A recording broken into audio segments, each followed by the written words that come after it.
हमें हमारा एडन और हमारी एंजी दिखा जाती है जो कि टाउन की तरफ जा रहे थे। तो हमारी उन कहती है ये तो बहुत जरा अच्छा दरख्त लग रहा है ना, मुझे लगा था कि इससे डिलीशियस पैनकेक भी बनते हैं। वो कहता है हाँ, जब मैं छोटा था ना तो मैं भी ऐसे करके खाया करता था और वो सिरप के साथ बहुत जरा मजे के लगते हैं। वो कहती है सच में ये तो बहुत जरा नाइस होगा, लेकिन तब उसको देखते हैं। वो कहता है अगर ऐसा हुआ तो मैं क्रिसमस में तुम्हें बना के खिलाऊंगा और मैं और जरा एफर्ट करूंगा ताकि हमारे पास ये वाली ट्रीज ज्यादा हो जाए। तो वो कहती है ठीक है, लेकिन तभी वो लोग बिल्कुल खामोश हो गए थे और उनके दरमियान बहुत ज्यादा ऑकवर्डनेस हो गई थी। तो वो कहती है लेकिन सर एडन, आपने मेरे रूम में जो कहा था क्या वो सच था? क्या सच में आपने मेरे मुंह पे झूठ नहीं बोला था? वो कहता है नहीं नहीं, मुझे लगता है इसमें झूठ बोलने वाली क्या बात है, क्योंकि तुम सच में बहुत ज्यादा प्यारी हो और तुम्हारी हैप्पीनेस मेरे लिए बहुत ज्यादा जरूरी है। चाहे तुम अपनी वेस्ट को तंग करो या फिर नहीं, तुम वैसे ही बहुत ज्यादा प्यारी हो। तो वो सोचती है बचपन से ही मुझे ये बताया गया अगर मैं कोर्सेट पहनूंगी तो मैं और ज्यादा प्यारी लगूंगी और मैं अगर खाना स्किप कर दूंगी और डाइटिंग करूंगी तो और ज्यादा अच्छी लगूंगी। लेकिन सच में शायद ये वही अल्फाज थे जो मैं सुनना चाहती थी जो सर एडन ने बोले हैं। वो कहती है ऑल राइट, मुझे लगता है ये सच है, वैसे भी तुम दूसरों को फ्लैटर करने में जरा अच्छे नहीं हो। तो वो कहता है नहीं नहीं, ये फ्लैटरी नहीं है। वो कहता है सच में तुम तो बहुत ज्यादा खूबसूरत हो। तो वो कहती है क्या? तो वो कहता है लेकिन अगर तुम अच्छे एक्सप्रेशन आती ना शादी हाल में तो जरा अच्छा होता। वो कहती है क्या अच्छे एक्सप्रेशन? वो कहता है हाँ हाँ बिल्कुल, मुझे लगा था तुम बिल्कुल मुझसे सताई हुई हो और तुम तो तंग हो, इसलिए तो ऐसे एक्सप्रेशन बना रही थी और मुझे लगता था कि तुमने कोई बुरी चीज सूंघ ली है, इसलिए तुम्हारी नाक पे गुस्सा चढ़ा हुआ था। तो वो कहती है तो आपके बारे में क्या, मेरे एक्सप्रेशन का मजाक उड़ा रहे हैं, अपने बारे में क्या? तो वो कहता है मेरे तो अच्छे थे ना। और फिर वो कहता है लेकिन जब तुम रो रही थी ना तो तुम्हारी आंखें सूज गई थी, बिल्कुल मेंढक की तरह लग रही थी। तो वो उसके मुंह पे हाथ रख लेती है। वो कहती है बस कर दे, इतनी डिटेल में बताने की जरूरत नहीं है। और वो तो बिल्कुल चूहू आइया बनी हुई थी। तो वो कहती है ठीक है, लेकिन अपने बारे में क्या, आपने भी तो शादी में पुराने कपड़े पहने हुए थे ना, एटलीस्ट वेडिंग ड्रेस पहन के रहते। तो तब वो उसके मुंह पे हाथ रखता है तो वो कुछ बोलने लगता है। तो हमारी कहती है ठीक है अब बोले। वो कहता है ये सच नहीं था, वो कपड़े मेरे पास सब जरा बेस्ट थे जो मैं यहाँ पे पहन के आया था। वो कहती है सच में आपके पास कोई फॉर्मल कपड़े नहीं है? वो कहता है नहीं नहीं, फार्म पे फॉर्मल कपड़े पहनने की जरूरत नहीं पड़ती, इसलिए मेरे पास नहीं है। तो वो कहती है इसका मतलब है कि वो कपड़े असल में वो तो आप पे बहुत ज्यादा सूट कर रहे थे। वो कहता है सच्ची, बस यही? तो तब वो कहती है और क्या सुनना चाहते हैं आप? तो वो कहता है मुझे बताओ ना मेरा एक्सप्रेशन कैसा था। वो कहती है आपका फर्स्ट एक्सप्रेशन मैं बताती हूँ, आप तो बिल्कुल ऐसे थे जैसे आप चाहते हो कि मैं अपने साथ कोई मेड ना लेके जाऊं और सारा सामान मेरा बाहर निकल जा रहे थे और आप तो बिल्कुल डेविल लग रहे थे। वो कहता है मैं तुम्हें डेविल लग रहा था? वो कहती है हाँ हाँ बिल्कुल, आप तो मेरे मुंह पे मेरे मजाक उड़ा रहे थे और आपने तो मुझे बाहर रुकने का बोल दिया था। हालांकि एक लड़की बाहर अकेले कैसे रह सकती है, और वैसे भी मुझे लगता है कि पास में जो कुछ हुआ वो इतना इंपॉर्टेंट नहीं है और जो एक्सप्रेशन मेरा आपके लिए अभी है वो ज्यादा बेहतर है, क्योंकि पास तो पास था ना। वो कहता है हाँ सच में, क्योंकि फ्यूचर ज्यादा इंपॉर्टेंट है अभी से। तो वो कहती है क्या? और वो सोचती है क्या सर एडन मेरे साथ अपने फ्यूचर को डिसाइड करने वाले हैं, लेकिन मैं तो यहाँ से जाने वाली हूँ ना। लेकिन तभी वो बग्गी उसके नीचे कोई पत्थर आता है तो वो एडन के ऊपर गिरती है। तो एडन कहता है क्या तुम ठीक हो? तो वो जल्दी से पीछे रहती है। वो कहती है नहीं नहीं, आजकल बहुत ज्यादा गर्मी हो रही है ना, मेरा चेहरा इसलिए लाल हुआ है। वो कहता है अच्छा, और उसका भी चेहरा थोड़ा सा लाल हो गया था। मुझे बताओ ना इन घोड़ों के नाम क्या है? वो कहते हैं इन घोड़ों के नाम, ये जो लाइट ब्राउन है ना इसका नाम डांसर है और जिसके ऊपर व्हाइट मॉल है ना उसका नाम है विंड, और ये दोनों मैंने खुद नाम रखे थे और ये दोनों बहुत ज्यादा तेज है। तो वो कहती है सच में? तो वो कहती है डांसर। तो वो घोड़ा मुड़ के उसकी तरफ देखता है। वो कहती है इसने मेरी तरफ देखा? वो कहते हैं हाँ हाँ, वो बहुत ज्यादा चालाक होते हैं, अगर तुम उनका नाम लोगी ना तो वो तुम्हारी बात मानेंगे। वो कहती है सच्ची? तो फिर मैं इस बग्गी को चला के दिखाऊं? वो कहता है हाँ हाँ ये लगाम लो। वो कहती है सच्ची में ये कर सकती हूँ? वो कहता है हाँ ट्राई तो करो। तो तब एडन कहता है अगर तुम उनका नाम लेकर उनको बुलाओगी ना तो शायद उनका मूड बदल जाए और वो तुम्हें अपने आप को काबू करने दें। तो वो कहती है ठीक है। तो वो उनका नाम लेती है और कहती है डांसर क्या तुम जल्दी चलोगे? तो घोड़ा आगे चलता है। वो कहती है मैं और तेज जा सकती हूँ? वो कहते हैं हाँ हाँ तुम जा सकती हो, और तुमने उनका नाम लिया ना तो और तेज चलेंगे। तो वो जल्दी से उनको भगा रही थी। वो कहती है डांसर वेट, जल्दी चलो, और वो घोड़े तो और तेज से भाग रहे थे। तो तभी उसकी कैप से वो फीदर उतर के नीचे गिर रहा था। तो तभी एडन उसको पकड़ लेता है। वो कहता है मैंने इसको पकड़ लिया, और तब वो पंख उसको देखता है। वो कहता है तुम फिक्र ना करो, जितना तेज चलना चाहो उतना तेज चलो। वो कहती है ठीक है, तो चलो घोड़ो जल्दी चले।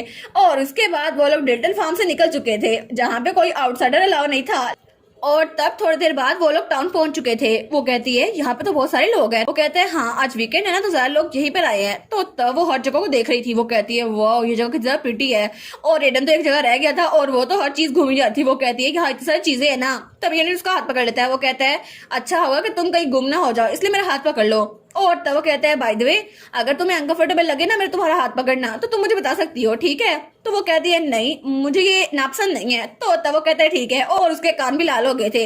तभी वो एक दुकान पे रुकता है, उसका नाम था पेरिस क्लॉथ स्टोर। वो कहती है हम लोग यहाँ पर क्यों आए हैं, हमें तो शुगर खरीदी थी ना। वो कहता है उससे ज्यादा इंपॉर्टेंट ये चीज है। तो वो सोचती है क्या, लेकिन मुझे पहले ही वहां पे चल जाना चाहिए था, अब मैं इस दुकान में रुकूंगी तो टाइम जाया होगा, मुझे पहले ही टाउन से निकल जाना चाहिए था। लेकिन तब वो लोग दुकान में जाते हैं और तब हमें बताया जाता है ये पैनी का क्लोथ स्टोर है और ये एक जांग प्यार नाम के फैशन डिजाइनर ने बनाया था जिसको फैशन बहुत पसंद था। लेकिन वहां पर ज्यादातर कस्टमर सिर्फ रिबन्स या फैब्रिक खरीदने आते थे, ना उससे कोई ड्रेस बनवाता था ना कुछ और वहां पे जो कोई भी आता था वो सिर्फ रेगुलर शर्ट और पैंट्स बनाता था और उसका सारा ख्वाब चकनाचूर हो गया और तब वो बड़ी बेदली से काम कर रहा था। वो कहता है इस तरह तो मैं कभी भी डिजाइनर नहीं बन सकता। लेकिन तभी वहां पर उसको कस्टमर आते हुए दिखाई देते हैं। वो कहता है वेलकम, लेकिन जब वहां पर देखता है वो कहता है फाइनली यहाँ पर एक लेडी आई है जो मुझसे ड्रेस बनवाना चाहती है। तो वो जल्दी से उसके पास आता है। वो कहता है बोनजोर मैडम, मैं आपसे मिलकर बहुत खुशी हुआ। तो वो कहती है बोनजोर। वो कहता है वेलकम, हमारे स्टोर में आपका स्वागत है और मेरा नाम है जांग प्यार और मैं यहाँ का मैनेजर हूँ। और तब उसके हाथ में किस करते हुए कहता है और आप जैसी एलिगेंट लेडी यहाँ पर आई है, मुझे बहुत खुशी हुई। लेकिन तभी एडन कहता है हेलो सर पियर, मैं यहाँ पर इनके साथ आया हूँ और ये मेरी वाइफ है, आपको ये बात याद रखनी चाहिए, मेरी वाइफ का नाम एंजल है। तो वो कहता है ओ नो सर एडन। और वो कहता है जी जी मुझे आपका नाम पता है। और वो सोचता है मैंने ये क्या कर दिया, सबको पता है इसके बारे में और सबको पता था कि यहाँ पर 3 लोग आए थे, एक ग्रैंडफादर, एक मॉम और एक छोटा सा बच्चा। और हर किसी को लगता था कि बहुत सस्पिशियस है। लेकिन जब भी कोई उनके बारे में बातें करता था मिसेस मैक हर किसी को मार के भगा देती थी कि उनके बारे में बातें ना करो। लेकिन गॉसिप्स कंटिन्यू रही और कुछ सालों बाद वो वार में गया और तब किसको पता चला कि वो नोबल है, लेकिन वो एक फार्म में कैसे रह सकता है। और बैटरफील्ड में आने के बाद लगता है उसका दिमाग खराब हो गया है, इसलिए सबसे अलग रहता था।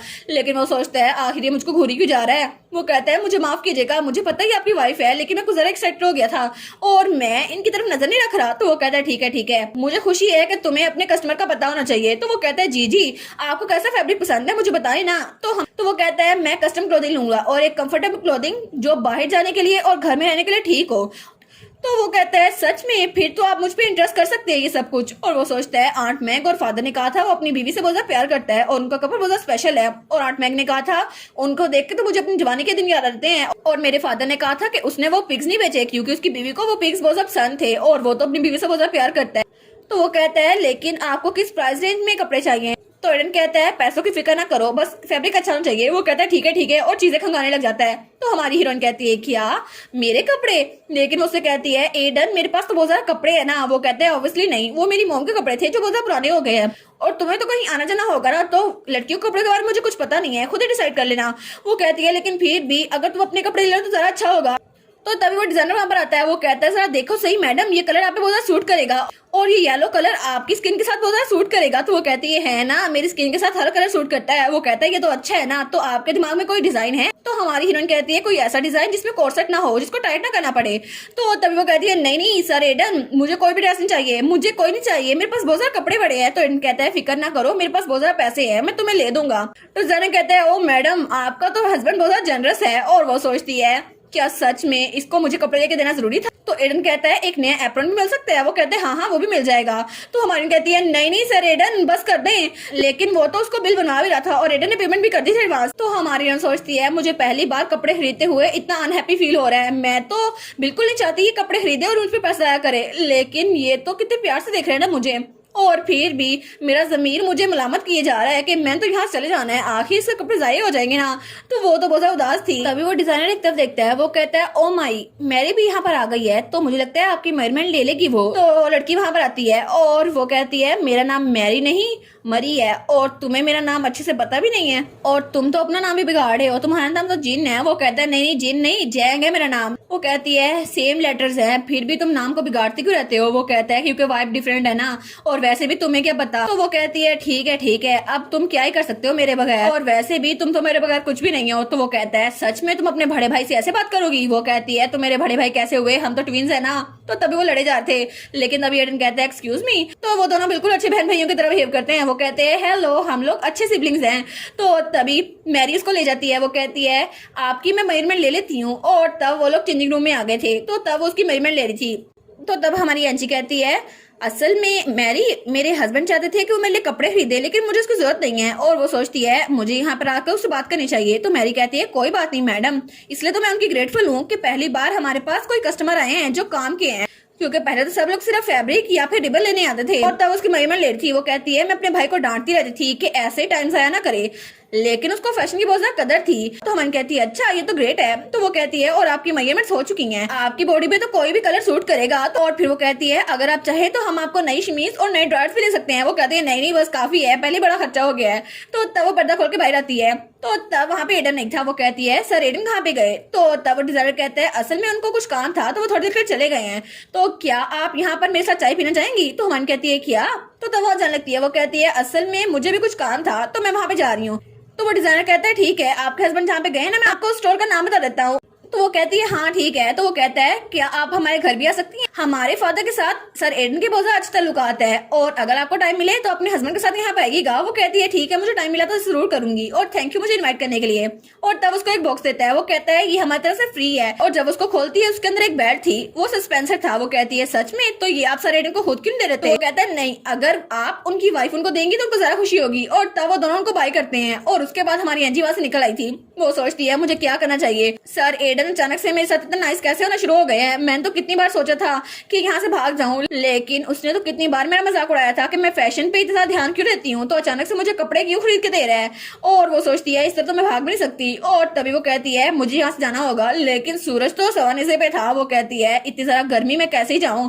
और तब वो कहती है ठीक है, मैंने उसको नहीं कहा था कि मुझे कुछ खरीद के दे और ये मेरी गलती नहीं है। और तब वहां जा रही थी। वो कहती है वैसे भी जब मैं वापस पहुंचूंगी ना तो उसको बिल भेज दूंगी, और वैसे भी मैं यहाँ से जा रही हूँ तो मुझे उसकी फिक्र करने की जरूरत नहीं है। लेकिन तभी वो मुड़ने लगती है। वो कहती है फिर भी मुझे सर एडन को वो बेल्ट तो देनी चाहिए ना, वो उनके साथ सूट करेंगी और कितना अच्छा होगा ना अगर सर एडन इसको पहने। लेकिन फिर वो कहती है फिर भी उसने मुझे कहा मेरी वाइफ। और तब वो ब्लश करी थी, लेकिन वो अपने आप को शीशे में देखती है। वो कहती है क्या मैं ऐसे क्यों ब्लश किए जा रही हूँ? नहीं मुझे कैरेज ढूंढनी होगी, मुझे वापस से कैपिटल जाना है, मैं उसके साथ नहीं रह सकती। और वैसे भी अच्छा है मैं यहाँ चले जाऊं। लेकिन एडन ज्वेलर के पास क्यों गया था? उसने मुझे स्टोर का बता दिया, वो तो ज्वेलर था। और दूसरी तरफ हमें एडन दिखा रहता है जो कोई चीज लेकर आया था और बड़ा खुश था, और उसके हाथ में वही डिब्बी थी जिसके अंदर रिंग थी। वो कहता है देखा मेरे पैसे जाया नहीं गए, और अगर मॉम यहाँ पर होती ना उनको बहुत ज्यादा खुशी होती कि मैं ये रिंग अपनी वाइफ को देने वाला हूँ। लेकिन बहुत ज्यादा देर हो गई है, फिर भी अच्छा है। और तब वहां जा रहा था, लेकिन तब वो कहता है मुझे शॉर्टकट लेना चाहिए। और तभी उसको कहीं से आवाज आती है और वहां पे लोहार अपना काम कर रहा था, और हमारा एडन वो थोड़ा सा कंफ्यूज हो रहा था। वो सोचता है बस थोड़ी देर ही मुझे यहाँ से जाना होगा।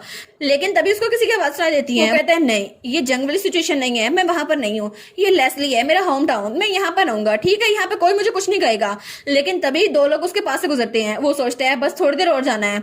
लेकिन तभी वहां पे कोई घोड़े को चाबुक मारता है, तो हमारा एडन वो आवाज सुनकर बहुत ज्यादा डर जाता है। और तभी उसको पैनिक अटैक आना शुरू होता है। वो कहता है क्या ये तो बहुत ज्यादा डेंजरस है, नहीं ये नहीं हो सकता। तो सब लोग उसके पास ही थे, तो एडन वो तो एक तरफ गया था और तभी उसको झटका महसूस होता है और नीचे गिर जाता है। वो सोचता है क्या हुआ, आखिर मुझे हो क्या रहा है? मुझे नहीं लगता कि ये सब कुछ होना चाहिए, लेकिन आखिर फिर से ये क्यों हो रहा है? ये पैनिक अटैक में जान क्यों छोड़ते? तो तभी उसको किसी की आवाज आती है तुम्हारी वजह से हमें ये सब कुछ सहना पड़ा, लेकिन तुम्हारी पनिशमेंट भी हम ही कबूल कर रहे हैं। आखिर तुम ऐसा कैसे कर सकते हो? अगर तुम्हें टॉर्चर किया जाता तो जरा अच्छा होता, लेकिन तुम्हारी वजह से हमें टॉर्चर होना पड़ रहा है। तो एडन बहुत ज्यादा घबरा गया था। वो सोचता है नहीं ये सब कुछ नहीं हो सकता, मेरे पास तो अभी कोई भी नहीं है और मुझे तो वापस से एनजी के पास जाना है। लेकिन क्या मैं सिचुएशन में एनजी के पास जा सकूंगा? नहीं ये नहीं हो सकता, एनजी तो मेरा इंतजार कर रही होगी ना, मुझे उसके पास जाना होगा। और इसी के साथ ये वाला पार्ट यहीं पर ख़त्म। तो आप लोग बताइएगा आप लोग को ये पार्ट कैसा लगा, और वीडियो को लाइक और चैनल को सब्सक्राइब लाजमी कीजिएगा। बाकी वीडियोस का लिंक भी स्क्रीन पर नज़र आ रहा होगा, तो काइंडली उनको भी चेकआउट कर ले। और thank you so much for watching my videos. Stay safe, bye bye.